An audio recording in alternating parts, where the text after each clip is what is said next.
Dear students, welcome to my YouTube channel integral science study. मैं doctor Jitendra Kumar आज आपको कक्षा छठी का अध्याय 3 तंतु से वस्त्र तक करवाऊंगा। बच्चों, इस चित्र में दिखाया गया है ये एक कपड़े की दुकान है।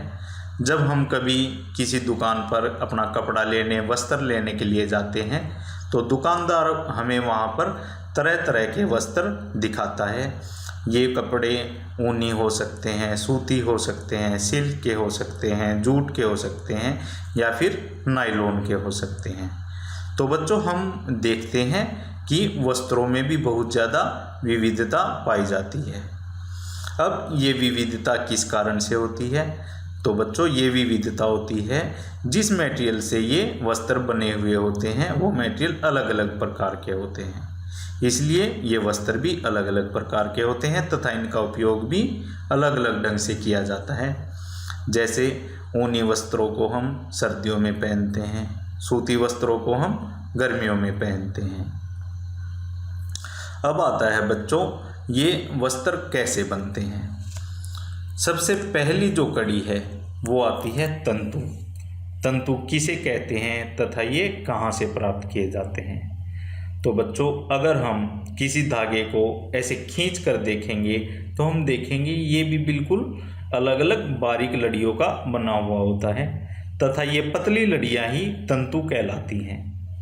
इन तंतुओं को ऐंठ कर धागे का निर्माण किया जाता है तथा इन धागों को बुनकर वस्त्र बनाए जाते हैं, जिनका निर्माण हम शर्ट, पैंट आदि बनाने में करते हैं। नेक्स्ट आता है बच्चों रेशा। किसी प्राकृतिक या कृत्रिम पदार्थों के बने पतले तंतु को रेशा कहते हैं। तो बच्चों, जैसा कि हमने देखा, रेशा या तो प्राकृतिक हो सकता है या मानव निर्मित या संश्लेषित हो सकता है। प्राकृतिक रेशे कौन से होते हैं? जो हमें प्राकृतिक पदार्थों जैसे पौधों से या फिर जंतुओं से प्राप्त होते हैं। और संश्लेषित रेशे रसायनों की मदद से फैक्ट्रियों में बनाए जाते हैं। ये प्राकृतिक पदार्थों से प्राप्त नहीं होते। नेचुरल फाइबर यानी कि प्राकृतिक रेशा। प्राकृतिक रेशा बच्चों या तो पौधों से प्राप्त होता है जिसको हम पादप तंतु बोलते हैं, या फिर जंतुओं से प्राप्त होता है जिसको हम जांतव तंतु बोलते हैं। पादप तंतु के उदाहरण हैं जैसे कपास, पटसन और फ्लैक्स। जांतव तंतु के सबसे अच्छे उदाहरण हैं ऊन तथा सिल्क। जैसा कि आप इस चित्र में भी देख सकते हैं, ये जो कपड़ा है वो सिल्क के तंतुओं से मिलकर बना है। अब बच्चों, इस अध्याय में हम पादप तंतुओं के विषय में पढ़ेंगे और ये हैं कपास, जूट या पटसन और फ्लैक्स। सबसे पहले आता है कपास। कपास की खेती कैसे की जाती है, कपास के तंतु कैसे प्राप्त किए जाते हैं, ये पौधे के कौन से भाग से प्राप्त किए जाते हैं, इनसे धागा कैसे बनाया जाता है, ये सब हम अभी पढ़ेंगे। तो बच्चों, कपास की खेती के लिए उष्ण जलवायु तथा काली मिट्टी सबसे उपयुक्त होती है। हमारे हरियाणा में ये चीज़ें सिरसा ज़िले में उपलब्ध हैं, इसलिए वहाँ पर कपास की बहुत ज़्यादा खेती की जाती है। कपास की खेती भारत के विभिन्न राज्यों जैसे महाराष्ट्र, गुजरात, पंजाब, हरियाणा, राजस्थान, तमिलनाडु तथा मध्य प्रदेश में बड़े पैमाने पर की जाती है। कपास को बसंत ऋतु के शुरुआत में ही बोया जाता है। कपास के जो फल होते हैं बच्चों, वो गोल होते हैं, हरे रंग के होते हैं तथा इनको कपास गोलक या कॉटन बॉल कहा जाता है। इस चित्र में एक कपास का खेत दिखाया गया है। ये अवस्था कपास के फलों के पकने की बात की है, जिसमें कपास फल के खिलने के बाद बाहर आ गई है तथा हमें ऐसा प्रतीत होता है जैसे पूरे खेत को सफ़ेद बर्फ ने ढक लिया हो। अब आता है बच्चों कपास ओटना। कपास ओटना क्या होता है? कपास के फल के अंदर कपास के फाइबर के अलावा कपास के बीज भी होते हैं, जिनको हम बिनोले कहते हैं। इन बिनोलों का प्रयोग जंतुओं को खिलाने के लिए या फिर तेल निकालने के लिए किया जाता है। अब इन बीजों को कपास के फाइबर से अलग करना है। इसके लिए या तो हम हाथ का इस्तेमाल करते हैं तथा इसमें बड़े बड़े कंगों का इस्तेमाल किया जाता है, जिनको हम हाथ से इस्तेमाल करते हैं तथा बीजों को कपास के फाइबर से अलग कर दिया जाता है। इसी प्रक्रिया को कपास का ओटना कहते हैं तथा इंग्लिश में इसे गिनिंग कहा जाता है। जैसा कि आप चित्र में देख सकते हो, कपास ओटने के प्रोसेस में एक बड़े कंघे का उपयोग किया जा रहा है, जिससे बीजों को कपास से अलग किया जाता है। जैसे जैसे टेक्नोलॉजी में डेवलपमेंट होती है, वैसे वैसे नई नई मशीनें बना ली जाती हैं। अब कपास के बीजों को कपास से अलग करने के लिए मशीनों का इस्तेमाल किया जाता है, जिन्हें हम गिनिंग मशीन भी कहते हैं। कपास के फाइबर को कपास के बीजों से अलग करने के बाद उनकी गांठें बना ली जाती हैं तथा एक गांठ का वजन लगभग 200 किलोग्राम तक हो सकता है। फिर इन गांठों को स्पिनिंग मिल यानी कि कताई मिलों में भेज दिया जाता है, जहां इनसे धागा या धागा बनाया जाता है। नेक्स्ट है बच्चों जूट या पटसन। जूट या पटसन पौधे के तने से प्राप्त होता है। जूट या पटसन की खेती भारत में मुख्य रूप से पश्चिम बंगाल, बिहार तथा असम में की जाती है। जिस समय पौधे के पुष्प आ जाते हैं, उसके बाद इन पौधों को काट लिया जाता है तथा गट्ठे बांध बांध कर पानी में डाल दिया जाता है। कुछ समय पश्चात बैक्टीरिया इनके तनों का अपघटन स्टार्ट कर देते हैं, जिससे रेशा तनों से अलग हो जाता है तथा हाथों से खींचकर इस रेशे को निकाल लिया जाता है। इस प्रक्रिया को बच्चों रेटिंग भी कहा जाता है। जूट के उपयोग। बच्चों जूट के रेशे का उपयोग रस्सी, डोरमेट, चटाई तथा बैग आदि बनाने में होता है। अच्छे जूट के रेशों का उपयोग पोशाक बनाने के लिए भी किया जाता है, क्योंकि जूट पर्यावरण के लिए मित्रवत है। इसलिए जूट से बने कपड़ों तथा हैंडबैग का प्रचलन इन दिनों काफ़ी बढ़ गया है तथा प्लास्टिक के उपयोग पर रोक लगाई जा रही है, क्योंकि प्लास्टिक का अपघटन सूक्ष्म जीवों द्वारा नहीं होता तथा ये प्रदूषण के बड़े कारक हैं। इस चित्र में बच्चों आप देख सकते हैं पटसन द्वारा बनाई गई विभिन्न वस्तुएं, जिनका उपयोग हम अपने दैनिक जीवन में कर सकते हैं। नेक्स्ट आता है फ्लेक्स। बच्चों जूट की तरह ही फ्लेक्स भी पौधे के तने से ही प्राप्त किया जाता है। इसमें भी सेम रेटिंग के प्रक्रिया द्वारा तनों से रेशों को अलग कर लिया जाता है।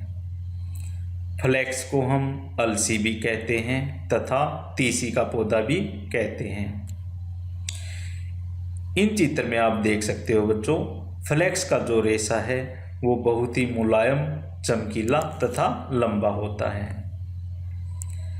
फ्लेक्स के रेशों का उपयोग। फ्लेक्स के रेशों से लाइनन तथा लेस बनाए जाते हैं। फ्लेक्स के रेशों का उपयोग मछली पकड़ने के जाल तथा रस्सी बनाने में किया जाता है। फ्लेक्स के रेशों का उपयोग सिगरेट में उपयोग किए जाने वाले कागज़ बनाने में किया जाता है। फ्लेक्स के पौधों से प्राप्त बीज के तेल का उपयोग पेंट तथा वार्निश में मिलाने के लिए भी किया जाता है। नेक्स्ट आता है बच्चों सूती धागे की कताई। रेशों से धागा बनाने की प्रक्रिया को हम कताई या सूत की कताई कहते हैं। इस प्रक्रिया में बच्चों कपास के पुंज से रेशों को खींचकर ऐंठा जाता है। ऐसा करने से रेशे पास पास आ जाते हैं, जिससे धागा बनकर तैयार हो जाता है। इस प्रक्रिया में हम एक साधारण यंत्र जिसको हम कहते हैं तकली का उपयोग किया जाता है। इसके लिए चरखे का इस्तेमाल भी किया जा सकता है, जिससे हम तंतु से धागा बना सकते हैं। इन दोनों यंत्रों को हाथ से ही चलाया जाता है। इसके अलावा आजकल फैक्ट्रियों में भी बड़े पैमाने पर तंतु से धागे का निर्माण किया जाता है। इस चित्र में आप देख सकते हैं तकली तथा चरखे को दर्शाया गया है, जिनकी मदद से तंतु से धागा बनाया जाता है। धागे से वस्त्र। बच्चों, कताई के बाद धागों से कपड़ा बनाया जाता है। कपड़ा बनाने के लिए दो विधियां प्रचलित हैं, जिनको हम बुनाई और बंधाई कहते हैं। चित्र में आप देख सकते हैं धागों से वस्त्र का निर्माण हो जाता है तथा इसके लिए बुनाई या बंधाई की प्रक्रिया होती है। बुनाई किसे कहते हैं बच्चों? धागों के दो सेट को एक साथ व्यवस्थित कर कपड़ा बनाने की प्रक्रिया को बुनाई कहा जाता है। बुनाई के लिए धागों के एक सेट को ऊपर रखा जाता है, जिसे तानी या वर्क कहते हैं, तथा दूसरे सेट को नीचे रखा जाता है, जिसे भरनी या वेट कहते हैं। इन दोनों तानी तथा बरनी को एक मशीन की सहायता से ऊपर नीचे इस प्रकार बार बार किया जाता है कि जिससे धागों के दोनों सेट एक दूसरे को अंतर्गठित या जुड़ जाएं तथा एक लंबा चौड़ा कपड़ा बन सके। कपड़ों की बुनाई के लिए उपयोग किए जाने वाले यंत्र को बच्चों हम करगा कहते हैं। हाथों से चलाए जाने वाले करगे को हस्तचालित करगा या हैंडलूम कहते हैं तथा बिजली से चलने वाले करगों को पावरलूम या विद्युत प्रचालित करगा कहा जाता है। इस चित्र में बच्चों हम देखेंगे हथकरघा और विद्युत प्रचालित करगों को। आप देख सकते हैं हथकरघे में कपड़े का एक बिल्कुल छोटा सा टुकड़ा का निर्माण किया जा रहा है, जबकि विद्युत प्रचालित करघे या फिर पावर लूम में बड़े बड़े लंबे चौड़े कपड़ों का निर्माण एक बार में ही कर लिया जाता है। नेक्स्ट आता है बच्चों बंधाई। बंधाई भी एक प्रकार की बुनाई ही होती है। इसको हम इंग्लिश में नीटिंग भी बोलते हैं। नीटिंग की विधि द्वारा हाथों या मशीन दोनों के उपयोग से कपड़ा बनाया जाता है। नीटिंग की विधि से प्राय स्वेटर, मोजे, मफलर, मेजपोश आदि बनाए जाते हैं। बुनाई तथा बंधाई का उपयोग विभिन्न प्रकार के वस्त्रों के निर्माण में किया जाता है तथा इन वस्त्रों का उपयोग पहनने की अलग अलग प्रकार की वस्तुओं को बनाने में किया जाता है। जैसा कि आप चित्र में देख सकते हैं, दो धातु की या प्लास्टिक की सिलाइयों की मदद से नीटिंग का कार्य किया जा रहा है तथा धागे को एक वस्त्र का रूप दिया जा रहा है। नेक्स्ट आता है बच्चों वस्त्र सामग्री का इतिहास। आप जानते हो बच्चों, प्राचीन समय में जब लोग सभ्य नहीं थे, पढ़े लिखे नहीं थे, खेती नहीं की जाती थी, घरों का निर्माण नहीं होता था, उस टाइम पे सभी आदमी नंगे रहा करते थे। उनके पास कपड़े नहीं थे, उन्हें पता नहीं था कपड़े क्या होते हैं, इनका क्या इस्तेमाल होते हैं, भोजन कैसे बनता है, भोजन का कहाँ से मिलेगा। वो कच्चा मांस खाते थे तथा अपने शरीर पर वस्त्र भी नहीं पहनते थे, वो नंगे रहते थे। लेकिन धीरे धीरे लोग खराब मौसम से अपने आप को बचाने के लिए शरीर को जानवरों के चमड़ों से, पेड़ों के पत्तों से तथा छाल से ढकने लगे। जैसा कि आप इस चित्र में देख सकते हैं, पहले चित्र में जो मनुष्य दिखाया गया है उसने कोई भी वस्त्र नहीं डाल रखा है। दूसरे चित्र में दिखाए गए मनुष्यों ने जानवरों के चमड़े का इस्तेमाल शरीर को ढकने के लिए किया गया है तथा तीसरे में और अधिक चीज़ों का इस्तेमाल शरीर को ढकने के लिए किया गया है। उसके बाद बच्चों, लोग पतली टहनियों तथा घास को बुनकर चटाई बनाना सीख गए। लोग पेड़ की पतली डालियों, पेड़ के रेशों तथा जानवरों के रोए को ऐंठकर लंबी रस्सियाँ भी बनाने लगे तथा इन रस्सियों को बुनकर लंबा टुकड़ा भी तैयार करने लगे तथा उन टुकड़ों से अपने शरीर को ढकने लगे। सुई का आविष्कार लगभग 50,000 वर्ष पुराना ही है। सुई के आविष्कार के पश्चात मानो क्रांति ही आ गई हो। उन्होंने, मनुष्य ने क्या किया, सुई के आविष्कार के पश्चात वो अपनी मर्जी से कपड़ों की सिलाई करने लगा। जिस हिसाब के जैसे वस्त्र उसे चाहिए वो उनकी सिलाई करके वैसे वैसे अपने शरीर के अनुसार उनको बनाने लगा, जैसा कि आप इस चित्र में भी देख सकते हैं। अब आता है बच्चों इस अभ्यास के प्रश्न उत्तर। पहला प्रश्न है, निम्नलिखित तंतुओं को प्राकृतिक तथा संश्लिष्ट में वर्गीकृत कीजिए। नायलॉन, ऊन, रुई, रेशम, पॉलिएस्टर और पटसन। तो बच्चों इसमें प्राकृतिक तंतु हैं ऊन, रुई, रेशम और पटसन। ऊन और रेशम हमें जंतुओं से मिलता है तथा रुई और पटसन हमें पौधों से मिलता है। और संश्लिष्ट तंतु हैं नायलॉन और पॉलिएस्टर। प्रश्न संख्या 2, इसमें हमें सत्य अथवा असत्य बताना है। पहला है, तंतुओं से तागा बनता है, ये है सत्य। दूसरा, कताई वस्त्र निर्माण की एक प्रक्रिया है, ये असत्य है बच्चों, क्योंकि कताई वस्त्र निर्माण की प्रक्रिया नहीं है। कताई तो तंतु से धागा बनाने की प्रक्रिया को कहते हैं।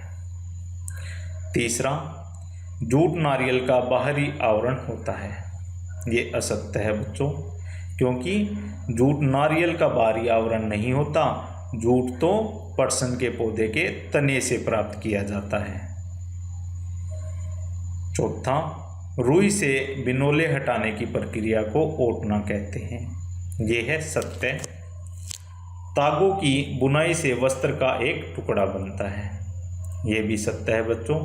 वस्त्र का टुकड़ा धागों को मिलकर ही बनाया जाता है। रेशम तंतु किसी पादप के तने से प्राप्त होता है, ये आएगा असत्य, क्योंकि रेशम तंतु रेशम के कीट से प्राप्त किया जाता है। पॉलिएस्टर एक प्राकृतिक तंतु है, ये आएगा असत्य, क्योंकि पॉलिएस्टर फैक्ट्रियों में रसायनों की मदद से बनाया जाता है, ये प्राकृतिक तंतु नहीं है। प्रश्न नंबर 3, रिक्त स्थानों की पूर्ति कीजिए। डैश और डैश से पादप तंतु प्राप्त किए जाते हैं, तो बच्चों इसमें आएगा कपास के पौधे और पटसन के पौधों से पादप तंतु प्राप्त किए जाते हैं। डैश और डैश जांतव तंतु हैं, इसमें आएगा बच्चों ऊन और रेशम जांतव तंतु हैं। प्रश्न संख्या 4, रुई तथा जूट पादप के किन भागों से प्राप्त होते हैं? तो हम जानते हैं बच्चों, जैसा हमने अभी आपको बताया भी है, रुई कपास के पौधे के फल से तथा जूट पौधे के तने से प्राप्त होती हैं। प्रश्न नंबर 5, नारियल तंतु से बनने वाली 2 वस्तुओं के नाम लिखिए। तो नारियल तंतु से बच्चों, जिसको हम कोयर भी बोलते हैं, रस्सी तथा डोरमेट बनाए जाते हैं।